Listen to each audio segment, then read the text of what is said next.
네, 박종현 한판승부 월요 직설. 오늘은 더불어민주당 모경종 의원과 함께하겠습니다. 의원님 어서 오십시오. 반갑습니다.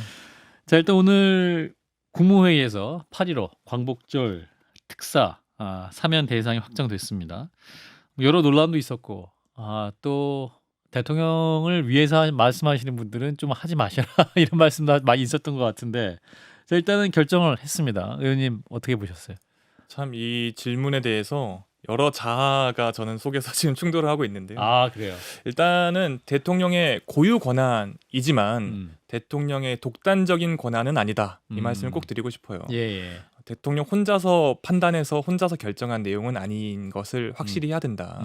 그리고 뭐 여당 인사라기보다는 예. 야당 인사들과 그리고 민생 경제 사범들을 대규모 포함한 사면이었다라는 점에서 조금 더 사면의 본질적인 의미가 어떤 일부 몇 명으로 인해서 훼손되지 않았으면 좋겠다는 생각을 하고요. 물론 너무나도 아쉬운 마음을 가지는 사람들도 많이 있을 거예요. 예. 좀 다른 선택을 했으면 좋았을 텐데라고 하시는 분들. 근데 저는 결국은 사면 되신 분들의 몫이 앞으로 남아 있다 생각을 합니다. 뭐 조국 전 대표나 예. 국민의힘 출신의 뭐 홍문종 전 의원이나 이런 분들, 그리고 뭐 윤미향 전 의원, 이런 분들은 결국 본인이 사면된 이후에 어떤 모습들을 보이느냐가 더 중요하다고 보여요. 그렇군요. 어떤 모습 보여야 됩니까? 기본적으로 뭐 본인이 억울한 점이야 없겠습니까? 예. 뭐 모든 분들은 다 본인의 죄가 다 억울하다고 생각하실 거고, 실제 예. 그런 팩트로도 억울한 부분이 있을 수 있지만 예. 그 지점에 대해서 어필할 것이 아니라 본인이 사면을 받은, 남들이 받기 어려운 기회를 받은 건 사실이잖아요. 예. 그 부분에 대해서 어떻게 국가와 더 사회에 더 이 내용을 환원할 수 있을 것인가, 예. 이것에 대해서 자세를 보여야 한다 생각합니다. 근데 사실 송원석 국민의힘 비대위원장 겸 원내대표, 이분이 이제 그 대통령 실장한테 하는 텔레그램 메시지가 찍혔었잖아요. 네. 그래서 오히려 이제 그 국민의힘 전 의원 그리고 안상수 전 시장 부인 뭐 네. 이런 분들의 어떠한 그 명단이 공개됐기 때문에 안 되지 않겠냐 뭐 이런 얘기도 있었는데 그분들이 다 되신 것 같은데요? 그래서 저는 더욱더 이번 사면은 네. 이재명 대통령 또 이재명 대통령 주변에 있는 사람을 위한 사면이 절대 아니었고, 정권 초기에만 할 수 있는 대통합을 위한 사면이었다고 봐요. 예. 야권, 뭐 그게 국민의힘이 되었건 아니면 뭐 조국혁신당이 되었건 야권 전반적으로 정치적으로도 모두가 힘을 합쳐야 된다라는 메시지를 이번 사면을 통해서 던진 것이라고 보고, 예. 아쉬운 거는 이제 송원석 원내대표가 그렇게 문자가 공개된 이후의 모습들이 좀 아쉬워요. 그런가요? 본인께서 그렇게 적어 놓으시고 예. 나중에 이제 오늘도 뭐 인터뷰를 하신 걸 봤는데 예. 마치 이번 사면에 대해서 모두 다 잘못된 것처럼 이야기를 하시더라고요. 예. 문제 제기는 할 수 있습니다만 본인이 그렇게 말씀해 놓으시고 참 뻔뻔하신 거 아닌가 싶습니다. 국민들이 문자 다 봤잖아요. 그러니까 그분 다 사면 되셨잖아요. 뭐 홍문종, 예. 정찬민 뭐 이런 분들. 그 최악의 정치 사면이라고 이제 송원석 원내대표는 얘기하지만 또 심지어 철회하겠다고 얘기를 하셨는데 그것도 진심이었을까요? 과연 진심이었을까 싶고요. 예. 물론 그게 진심이었다 할지언정 한번 뜨거 하고 뭐 그러니까요. 철회한 건데 그게 철회인가요? 저는 그거는 의미가 없다고 보고요. 예. 이왕 사면된 것이니까 이 지점에 대해서 뭐 최악이네 이런 이야기 하실 것보다는 그 이면에 있는 더 다음의 기회 또는 다음에 여러 가지 많은 과정들을 함께 해주시는데 힘을 모아주시면 좋겠습니다. 이재명 대통령도 이게 사실은 휴가 기간이었잖아요. 네. 휴가 기간에 또 고심을 많이 했을 것 같은데. 휴가 가셔서 이 고민만 하셨을 것 같다는 생각도 좀 그래요. 들어요. 그리고 뭐 전 대통령께서도 직접 언급을 하셨던 부분도 있고 얼마나 많이 고민이 많으셨겠어요. 근데 저는 오히려 이제 누구는 이제 정치공학적으로 생각하시는 분들은 오히려 정권 초반이니까 더욱더 통합의 메시지를 던져야 한다라는 지점에서 대통령이 결단을 하신 거다 생각을 하고요.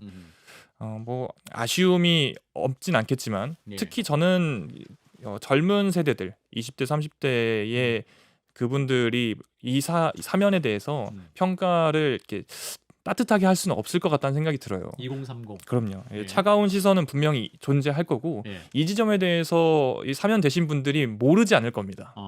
분명히 본인께서 사면 되신 것에 대해서 차가운 시선이 있을 거라는 거 분명히 아실 거니까 예. 거기에 대해서 아까 말씀드렸던 것처럼 향후 행보와 향후 메시지를 어떻게 내시는지가 중요할 거라 봅니다.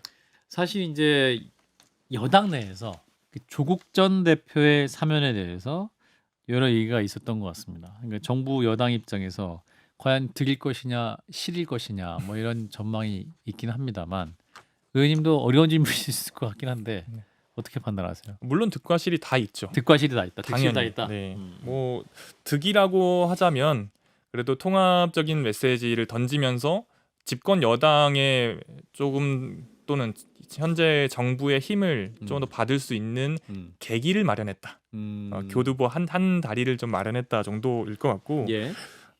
실이라고 하면 아까 말씀드린 것처럼 이 사태 여러 일련의 사태들을 잘 몰라서거나 아니면 실제 그걸 문제가 있다고 생각해서거나 이런 시선에 대해서 어떻게 보면 다 총대를 메고 지고 가게 되는 상황이 벌어진 게 아닌가 생각이 듭니다.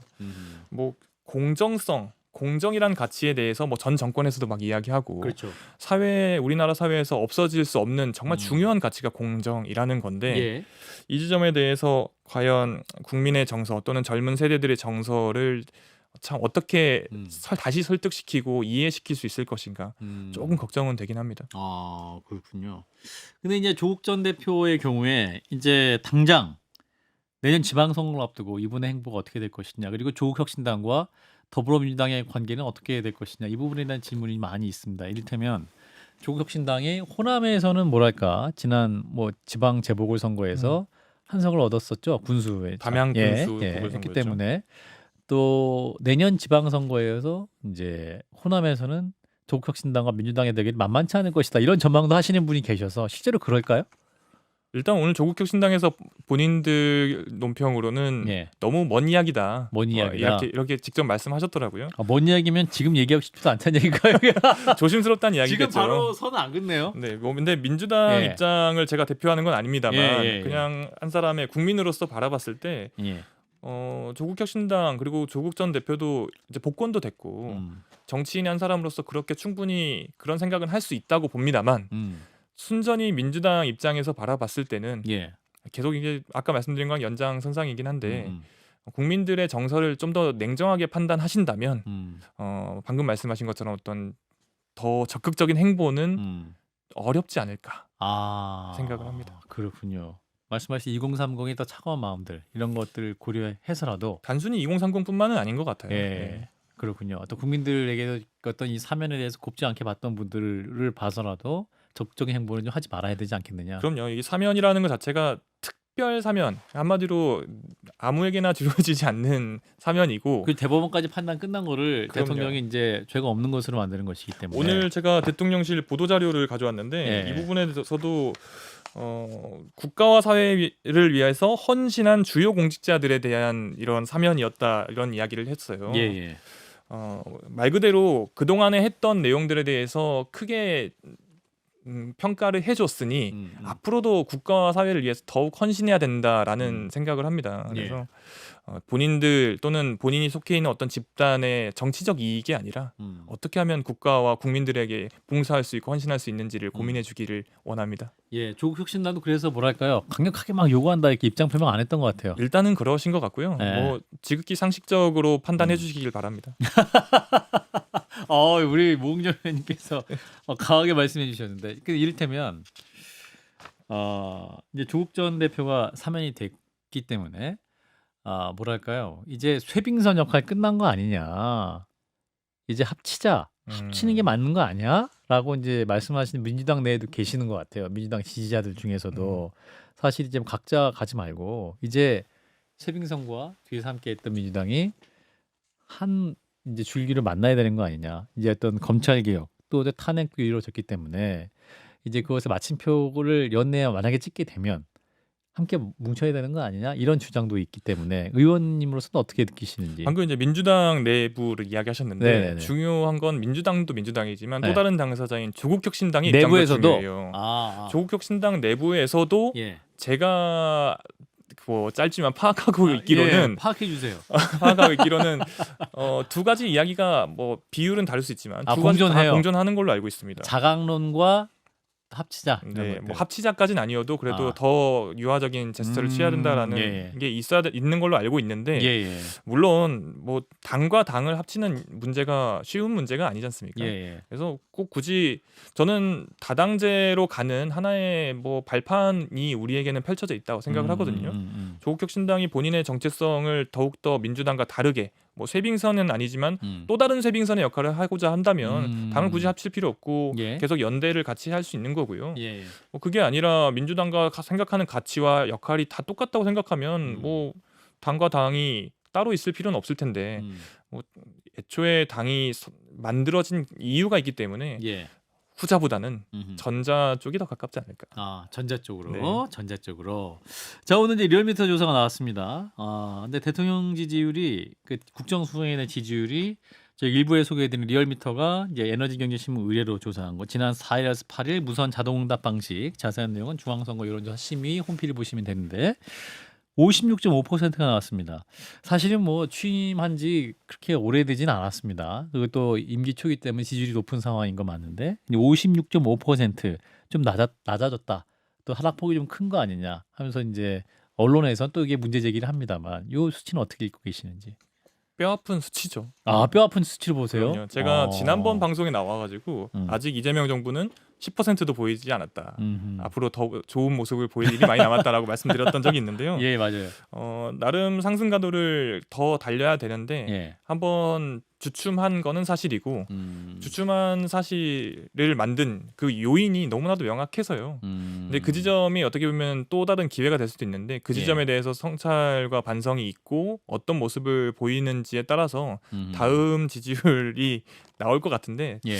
예전에 대통령께서 뭐 자주 하셨던 말씀인데 이 지지율은 참 바람 같은 거다라고 말씀하신 적이 있어요. 예.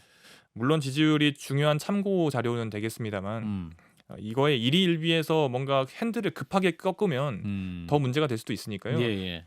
철저하게 이 지점에 대해서 분석하는 자세가 더 중요할 것 같습니다. 그러니까 추세와 추이를 좀 보면서 민심 흐름을 읽어야 된다 이런 의미이신 것 같은데, 그러니까 대통령 지지율이 6.8% 포인트 하락한 것이고 더불어민주당 당 지지율이 6.1% 포인트 하락해서 7주 만에 이제 50%대 아래로 내려갔어요. 그 더불어민주당이 48.4%, 국민의힘이 30.3%인데 물론 뭐 국민의힘 지지율보다 많이 앞서는 상황이긴 합니다만 사실은 이게 새로운 당대표를 뽑은 상황이잖아요. 사실은 그러면 당대표 전당대회 컨벤션 효과가 좀 있어야 될 것 같은데 오히려 좀 당 지지율은 떨어지고 있고 50%대가 좀 내려가서 이 부분에 대한 또 고민도 좀 있어야 되는 것이 아니냐. 그 지점에 대해서는 국민의힘도 컨벤션 효과를 누리고 있다. 그런가요? 이 지점이 일단 있고요. 예. 그리고 아까 말씀드렸던 것처럼 저희 당 소속이었던 의원님 지금은 탈당을 하지만 네. 어쨌든 그런 뭐 의원의 어떤 문제 제기가 있었고 이춘석 의원. 네. 예. 그 지점에 대해서 일단 사실관계를 확인하는 과정 중에서 분명히 여러 가지 이제 지지율이 빠졌을 것이고요. 예. 그리고 이제 주식 대주주 기준 관련해서 10억, 50억에서 10억. 네, 10억, 50억 논란. 뭐 당대표께서 이 부분에 대해서 공개적인 내용을 발언을 자제하라고 말씀하실 정도로 되게 예민한 문제였는데 의원님도 지금 여기서 말씀 못 하시는 상황인가요? 그 부분에 대해서 오늘 한정혜 이제 정책위 의장 새로 이제 임명되신 정책위 의장께서 그 50억 유지를 이야기를 하셨던 것 같아요. 그래요. 그래서 뭐 그만큼 예민한 문제에 대해서 당이 어떤 스탠스를 정하기 전까지의 어떤 문제인 것 같고 이 지점에 대해서 좀 슬기롭게 해결해 나간다면 잃었던 중도 또는 주식 투자자분들의 지지율을 다시 가져올 수 있을 거라 생각합니다. 그 50억 유지로 일단 가닥을 잡는 분위기다. 뭐 그렇게 아까 한정혜 정책위원장이 이야기를 하신 것 같아요. 그렇군요. 자, 정청래 당대표 체제가 됐습니다. 사실 정청래 후보가 제 기억에 그 선거 초반, 그러니까 거의 당대표 출마 선언 초반에 우리 당이 젊은 의원들 키워야 된다. 네. 그 사례를 우리 모경정 의원이 말했던 것 같은데 맞죠? 그래서 제가 좀 많이 중립을 지켜야 하는 전당대회 준비위원으로서 많이 곤혹을 치르긴 했는데요. 예. 뭐 그렇게 말씀해 주셔서 감사하긴 하죠. 예, 예.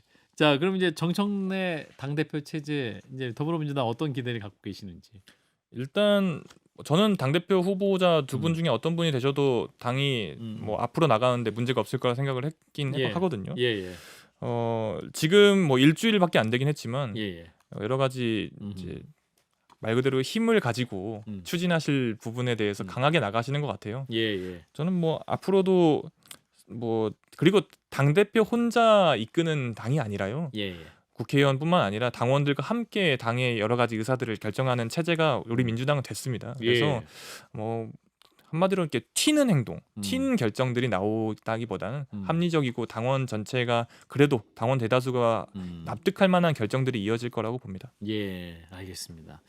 자, 윤석열 전 대통령 얘기를 좀 넘어가 보겠습니다. 오늘 4주째 그 내란 재판에 불출석했다고 그래요. 이 걸석 재판. 앞서 이제 김건희 특검이 체포를 시도를 했는데 완강에 저항하면서 2차 체포영장 시도도 실패한 상황인데 지금까지 상황 어떻게 보고 계십니까, 의원님? 우리 비슷한 상황을 본 적이 있지 않나요? 대통령 관저에서 그랬죠. 지난 1월. 체포 영장을 거부하면서 경호처를 대동하고 경호처의 총기 사용까지 언급했다는 보도도 있었고, 기관총도 얘기 있었고. 네, 실제 물리적으로 막았었고, 예, 예. 이제 아직도 그런 버릇을 못 버리고 있는 것 같아요. 이제 경호처가 했던 역할을 구치소가 하고 있는 게 아닌가 싶어요. 제가 그래서 서울구치소 홈페이지에 가봤더니 예. 서울구치소장 김현우 소장이 인사말 이렇게 써놨어요. 서울구치소는 국민의 눈높이에서 뭐 최선을 다하고 있다. 네, 엄정한 법 질서를 확립하겠다. 뭐 이런 이야기를 써놨습니다. 예. 이렇게 써놓고 과연 지금의 서울구치소의 모습들이 국민의 눈높이인가? 엄정한 법 질서를 확립하는데 구치소 교정 활동을 잘하고 있는 것인가? 앞으로 이런 비슷한 사례가 윤석열 말고도 다른 뭐 피의자들이 범죄자들이 많이 똑같이 한다면 예. 그때 구치소는 어떻게 할 것인가? 예. 여러 가지 의문이 들 수밖에 없고요. 오늘 뭐 저희 당 의원들께서 구치소에 직접 방문해서 여러 가지 뭐 바디캠이나 CCTV 확인이나 이런 것들을 요청했는데 서울구치소장을 중심으로 해서 서울구치소가 강력하게 거부를 했죠. 애초에 의지가 없어 보이고요. 경호처 시즌 2다. 저는 이렇게 생각합니다. 아하. 지금 현재 서울구치소의 행태는 경호처 시즌 2다. 근데 이제 오늘 서울구치소 입장이 나온 거는 윤석열 전 대통령 강제 인치는 현저히 곤란하다. 물력 행사 시 사고가 우려된다. 이렇게 얘기하고 있거든요. 그러니까 오히려 이제 일각에서는 또 사고가 날 경우에 오히려 여전히 윤 어게인을 외치고 있는 윤 전 대통령의 지지자들을 오히려 더 규합시키고 오히려 좀 더 피해자 프레임이 더 이렇게 씌워질 수 있지 않겠느냐. 또 인권 탄압 프레임이 씌워질 수 있지 않겠느냐. 그래서 오히려 그냥 이제 특검이 그냥 더 이상 부르려고 하지 말고 그냥 기소해서 수사 그냥 뭐랄까요 재판까지 진행하면 되는 거 아니냐 이렇게 얘기를 하고 있습니다만 의원님 입장은 어떠십니까? 서울구치소의 이야기가 하나도 틀린 게 없죠. 뭐 현저히 곤란하겠죠. 재판에 가야 되는데 그리고 체포영장이 발부까지 됐는데도 버티고 있는데 예. 그거를 뭐 본인들은 아니었다고 하지만 옷까지 벗어가면서 버티고 예. 그다음에 뭐 사고가 날 수 있는 거 그런데 이게 과연 윤석열만의 이야기일까요?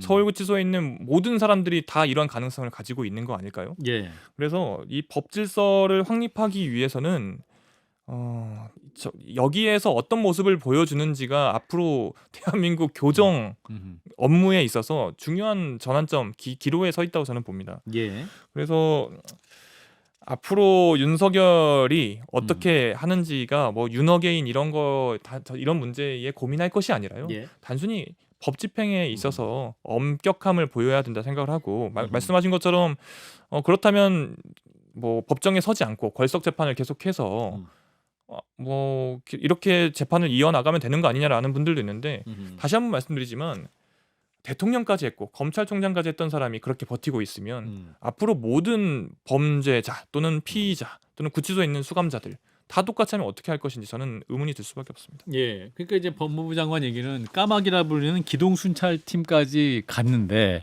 이걸 실패했다는 거잖아요. 그러니까 이게 안 간다고 하면 이게 되네? 이런 또 사례가 또 만들어질 수 있는 거라서 체포영장이 2번이나 집행이 실패되네? 이런 사례잖아요. 그러니까 이런 부분에서 좀 심각하다는 의미이신 것 같습니다. 까마귀 이게 차팀. 예. 기동팀이 가서도 실패했는데 예. 사실 실패라기보다는 특검이 그래도 전직 대통령에 대해서 최소한의 예우를 한 거라고 저는 생각을 해요. 절제를 했다. 그럼요. 아. 드러낼 수도 있고 음. 인권 문제가 생기지 않게 나름 할 수도 있었을 텐데 음흠. 그래도 음흠. 마지막으로 대우를 해주고 있다고 생각을 하는데 예. 그 대우를 해준 것에 대한 어떤 윤석열 측의 그런 뭐 움직임이 음흠. 참 아쉬울 뿐이죠. 그래서 지금 CCTV 공개하라고 우리 윤 전 대통령 변호인들이 또 주장하고 있는데 의원님 어떻게 보세요? 공개해야 됩니까? 당연히 뭐 본인이 원하는데. 아 공개해 주세요? 그럼요. 지금 서울구치소에서 CCTV를 못 주겠다. 국정감사나 국정조사도 아닌데 이걸 못 주겠다. 예. 그러면서 개인정보보호법 이야기를 해요. 예. 그러나 이거는 중대 범죄를 저지른 특히 내란과 외환죄를 저지른 사람에 대해서는 그 예외 조항이 좀 있습니다. 예. 이 부분에 대해서 그리고 심지어 본인 또는 본인의 변호인 측에서 괜찮다고 하지 않습니까? 저는 그러면 공개 못할 거 없다고 보고요. 서울구치소가 괜히 총대면서 본인들이 못 주겠다고 할 필요 없이 예. 뭐 필요하다면 열람을 해도 되고요. 제출이 아니라면 열람도 가능하니까 예. 빠른 CCTV 공개를 기대하겠습니다. 예. 자, 김건희 씨 내일 이제 구속 심사가 있습니다. 특검에 848쪽짜리 구속 의견서를 냈다고 하죠. 부장 검사 8명이 또 내일 실질 심사에 참석을 하는데 어떻게 보십니까?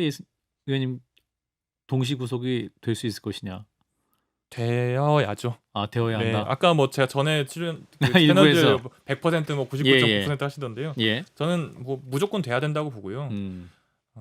이게 여러 가지 구속의 조건들이 있는데 예. 저는 어떤 기억이 떠오르냐면 지금 대통령께서 구속의 기로에 있었던 그날이 계속 떠올라요. 예. 그때 이제 윤석열 대통령이 직접 이야기한 건 없지만 그 주변에 있는 사람들이 계속 이야기를 뭐라고 했냐면 죄가 이렇게 있고 뭐 증거 인멸의 우려가 있고 그러니 구속이 무조건 돼야 된다. 안 되면 그게 이상한 거다라고 예. 했는데 안 됐습니다. 예. 뭐 그 말을 그대로 똑같이 돌려주고 싶어요. 뭐 본인들께서 문제가 없다고 생각을 하신다면 그냥 겸허하게 기다려 보십시오. 본인들이 증거 인멸할 생각도 없고 예. 떳떳하고 문제도 없다라고 생각하면 뭐 이런저런 이야기 할 거 없이 그냥 겸허하게 기다려고 겸허하게 구속 영장이 나오는지 안 나오는지 보면 될 것입니다. 저는 무조건 될 거라고 봅니다. 예.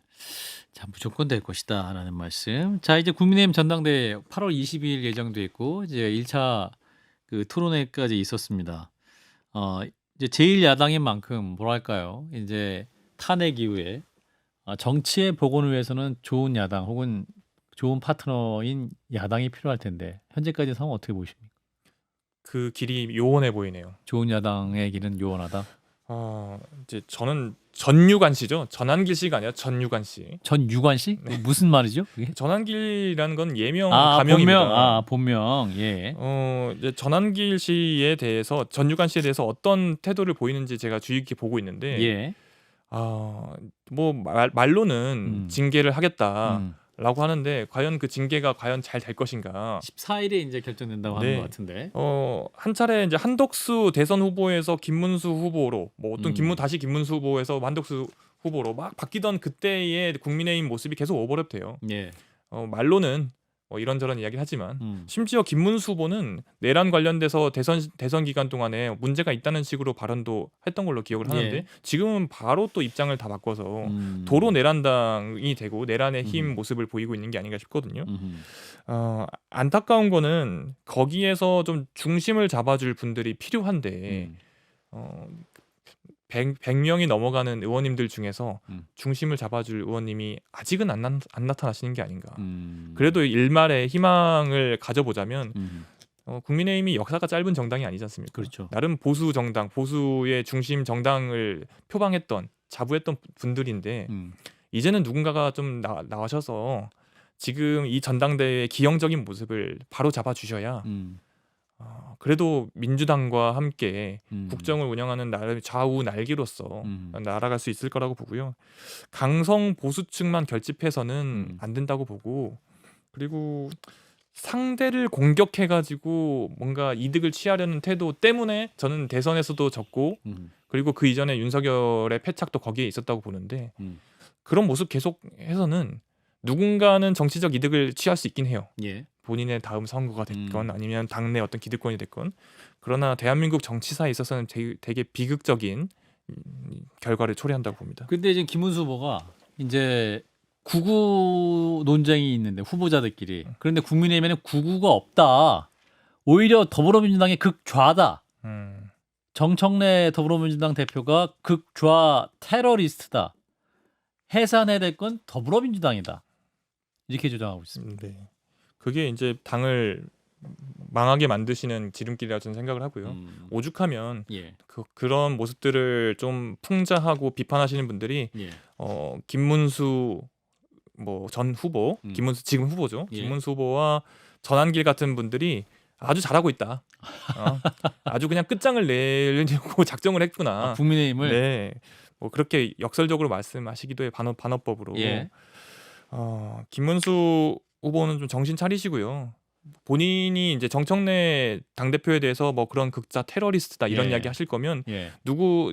어떤 보수 농객께서 말씀하셨는데 예. 본인이야말로 극좌에 진짜 끝판왕 아니셨나 싶고요. 노동운동 경력을 그때 돌이켜 보면 그럼요. 그리고 지금 대한민국 정치가 많이 바뀌어 있다고 저는 생각합니다. 예전에 뭐 보수 진보 또는 극우 국자 이렇게 프레임으로 나누는 시기는 지나갔고요. 예. 현재 가장 어려운 국민들의 어떤 민생이나 국민들의 정서를 어떻게 보듬을 수 있는지를 중심으로 정당이 재편되고 있다고 저는 생각을 해요. 예. 그런 상황에서 아직도 그 이제 이념 스펙트럼 거기에 갇혀 있는 건 참 아쉽다 생각합니다. 네, 오늘 말씀 여기까지 듣도록 하겠습니다. 더불어민주당 모경종 의원이었습니다. 고맙습니다, 의원님. 감사합니다.